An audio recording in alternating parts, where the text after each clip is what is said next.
part of selling the property is maybe saying goodbye to a parent or a life. And so how do you put a dollar amount on that, right? Sentimental value. Sentimental value. So it shouldn't sit on the market. The longer it sits, the less you're going to get. My family actually, we sold a house, 10 years ago. And, we experienced that with, we were very attached to the home. We think it's worth this amount. So we're like, we want to list it at this amount. And then our agent was like, I don't know, and then eventually we decreased the price. But if you're the owner of a house, you might have this perception and you're going to be naturally biased to thinking that your house might be a little worth a little more than it actually is. How frequently do you experience this problem with sellers of the house, and how do you deal with it? Almost all the time. And I think, the best thing that we can do is I really respect how people feel about their homes. And, I walk into somebody's home and I can see how well they've taken care of it. I mean, when somebody's putting their home on the market, I know what that's like. I realize that they are exposing their whole life to everybody. So I take it really seriously. The best thing I think as a realtor that I can do is just give them the facts, because there is going to be so much emotional attachment, and still honor, well, what do they want to do? It's their decision. So, I don't advise testing the market. That I don't think that's the best strategy. I feel like if there's a sweet spot to where you price it, your home should sell quickly, right? It shouldn't sit on the market. The longer it sits, the less you're going to get. But so, you kind of have this momentum with pricing and activity when you first list a house in the first couple of weeks, and you really want to take advantage of that. So that's a strategy. There's a strategy there.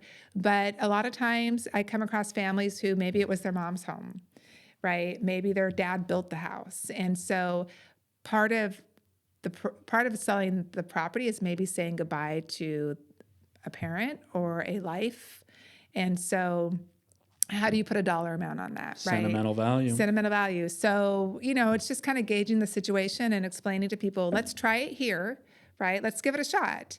Know that if we do get an offer at your number, because that's over the market value that I can comp out, we talked a little bit about comps on the side, I can't really justify that or prove that value to an appraiser. So just know we could run into an appraisal problem. You might find somebody who falls in love with the house too and is willing to pay top dollar, but if they're getting a loan, we've got to be thinking about the fact that it might not appraise for that because the appraisers have no sentimental value, right? So they're just looking at the facts.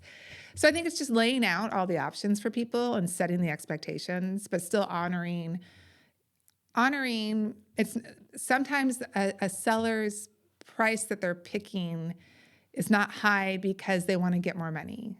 It's higher because they have to them, there's a lot of value there that's subjective, right? That I can't put a dollar amount on. So, and especially you see this a lot with like familial homes that people grew up in.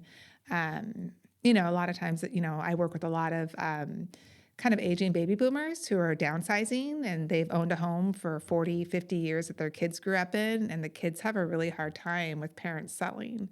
So the parents might be ready. They're like, we're tired of 4 acres and 3,000 square feet. We want to get a condo. But the kids, a lot of times, I sold a house recently, and it was such a cool house, but the wallpaper on one of the bedrooms was like little race cars. And, and I'm standing there with the owner's son. He's like, this is my bedroom. That was my wallpaper. Right. So, and especially in Humboldt County, because you have we go so many generations deep that, there's a lot of that. And it's just, as a realtor, it's not always just about getting it sold. It's kind of funny that you said that, like, you can put a house on the market and then over time, if it doesn't sell, it decreases. But when you buy a home at a certain price, after like you pay off your loan, you get equity in it, the value goes up.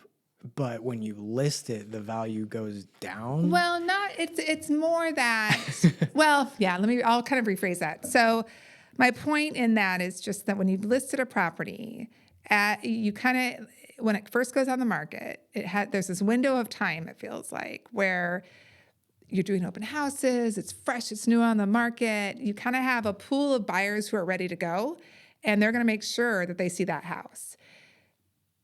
Once that first surge is over, if you've overpriced it, then you end up sitting, then buyers are going to start to wonder, well, what's wrong with it? Oh, I see it's been on the market a little while. Now I can haggle, right? So if it sits on the market for over a month or so, buyers are going to be less likely to make you a full price offer.